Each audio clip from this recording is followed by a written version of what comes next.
So I'll take some notes. Okay, part A is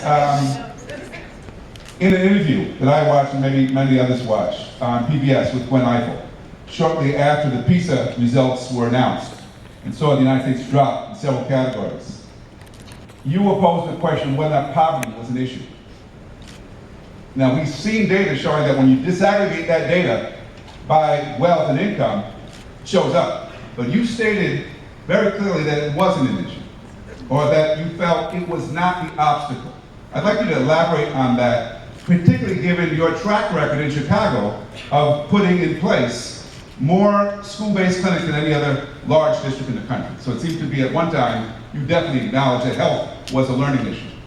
That's part one.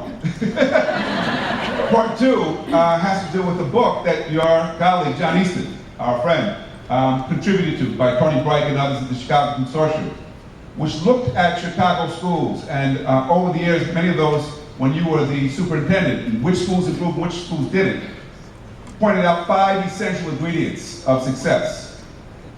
It also pointed out that in the schools that were serving the most disadvantaged children, very few of those schools improved.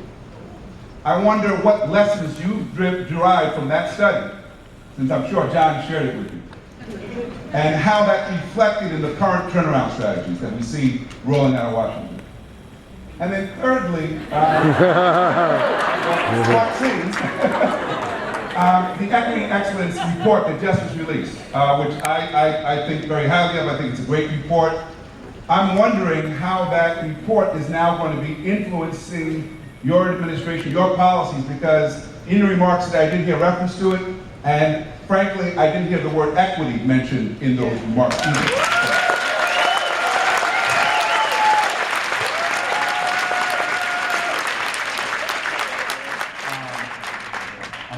I'll start at the front and work forward.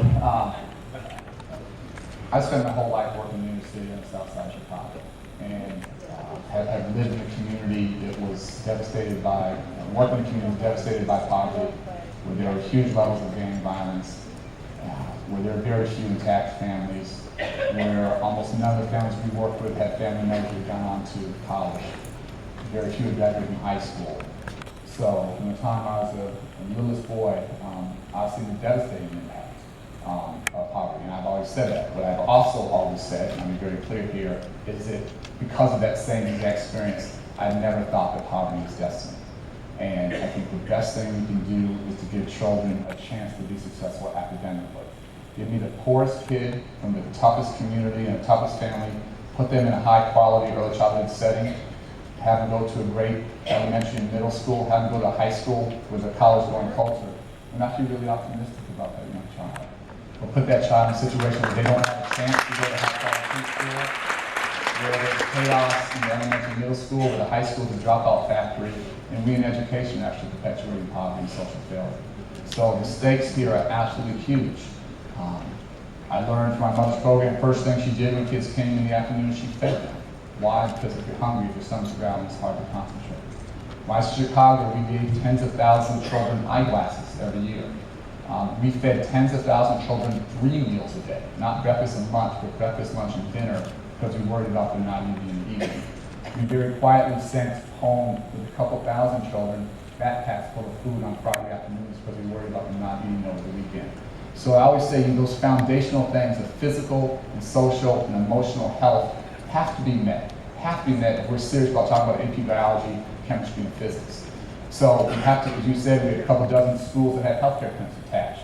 So I think in all these debates, there's always an ideology on one side and an ideology on the other. But I think this is the truth. And for me, the truth is almost always somewhere in the middle.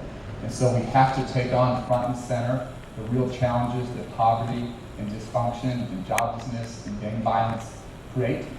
But we have to do it at the same time that we say those children can and will be successful. I did things in Chicago that no superintendent should have to do. We buried a child every 2 weeks due to gun violence. We created a fund to help bury children because their families couldn't afford to bury them. We created a fund to help try and find the killers who were killing my kids. And the vast majority of the kids we were burying were not gangbangers. This was Starkeisha Reed, who was killed at 7:30 in the morning in her living room, shot with an AK-47 through the window, and she's preparing for school. This was Blair Holt, whose mother worked in the fire department, whose father worked in the police department, who at 2:30 in the afternoon on a bus ride home was shot while he put his body in front of his friends so they wouldn't be shot. And children are wondering if they can grow up, not when they grow up. Think about what that does to the long-term psychology of what they're having to deal with. And so whether it's food, whether it's eyeglasses, whether it's health care, whether it's their physical safety, which I thought Chicago couldn't get any worse, and it's gotten worse in the 4 years that I've been gone, and it's absolutely devastating to me. We have to find ways to create those, create the opportunity for children to be successful academically.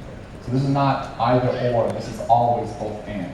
And so I don't remember my exact quote. I would never have said poverty doesn't matter. What I would have said is that poverty should never be destiny.